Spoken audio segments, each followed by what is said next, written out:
மாற்றங்கள் என்றுமே மாறாதுன்னு சொல்லுவாங்க. அது மாற்றங்கிறது மாற்றம் தான், மாறிட்டே தான் இருக்கும். கண்டிப்பா அதனால மாற்றங்கள் தான் அது. இன்னார் வருவாரு இன்னார் போவார்னு எவனும் கணிக்க முடியாது. ஆனா ஒண்ணு, ஜாதகம் கரெக்டா தான் நடக்கும். கண்டிப்பா சார். எல்லாரும் வெளியே சொல்லுவாங்க, நாங்க ஜாதகம்லாம் பார்க்கறது இல்லைங்கன்னு.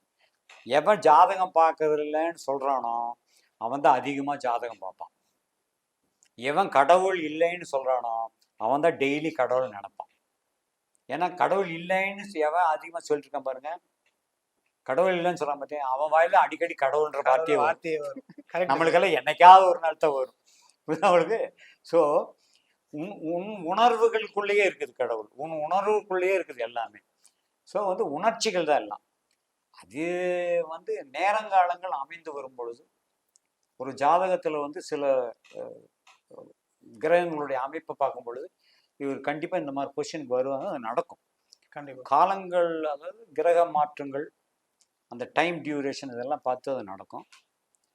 யார் வேணாலும் வரலாம், எது யார் வேணாலும் வரலாம், ஆனா எல்லாரும் ஜெயிக்க முடியாது. புரியுதா உங்களுக்கு? கண்டிப்பா சார்.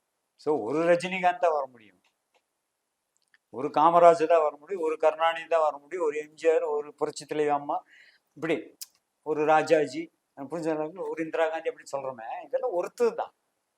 இந்த ஒரு டோனி தானே கிரிக்கெட்ல, கண்டிப்பா சார். 10 டோனியா இருக்கா கிடையாதுல்ல, ஒரு கங்குலி தானே. அப்புறம் ஸோ அதெல்லாம் எல்லாருமே அந்த ஒரு ஒரு விஷயத்துக்குள்ள என்டர் ஆனாலும், ஒரு ஹோட்டலே ஆரம்பிக்கிறாங்க, எத்தனாயிரம் ஹோட்டல் இருக்கு, ஏன் ஒரு ஹோட்டல் மட்டும் ஃபேமஸ் ஆகுது?